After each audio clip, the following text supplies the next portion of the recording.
అమ్మ కల్వకుంట్ల కవిత అలియాస్ దేవనపల్లి కవిత మేడము మిర్జాగూడ కాడ బస్సు టక్కర్కు కారణము కాంగ్రెస్ సర్కారేనా? సో టిప్పర్ వాడు మధ్యలోకి వచ్చిండు, బస్సు కూడా మధ్యలోకి వచ్చింది.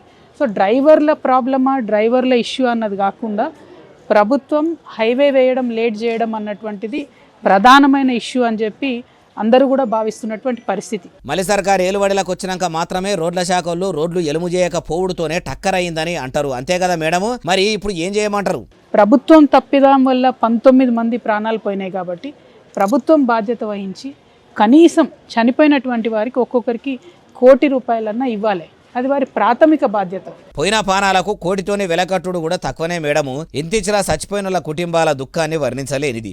ఇప్పుడు ₹1 చెప్పే మీరు కూడా మీ బీఆర్ఎస్ ఏలుబడిలా రోడ్లకు ట్యాక్సీలు వసూలు చేసిర్రు, టోల్ ఫీజులు గుంజిర్రు, హెల్మెట్లు పెట్టుకోకుంటే పోలీసుల పెట్టి దండగాలు వసూలు చేయించిర్రు. కానీ ఇట్లా టక్కర్లు అయితాయని మీరు కూడా బందోబస్తుగా రోడ్లు ఎందుకు ఓపియలేదు? అప్పట్లో కొండగట్టు కాడ కూడా బస్సు బోర్ల పడితే ఆడిదాన్నే 42 మంది జీవిడిస్తే, మళ్ళీ ఆయాపాయ ఉన్నోళ్ళను ఆసుపత్రి కేసుగా పోతే మళ్ళీ కొంతమంది జీవిడిస్తే మొత్తం చచ్చిపోయిన వాళ్ళ సంఖ్య 65కు చేరుకుంది.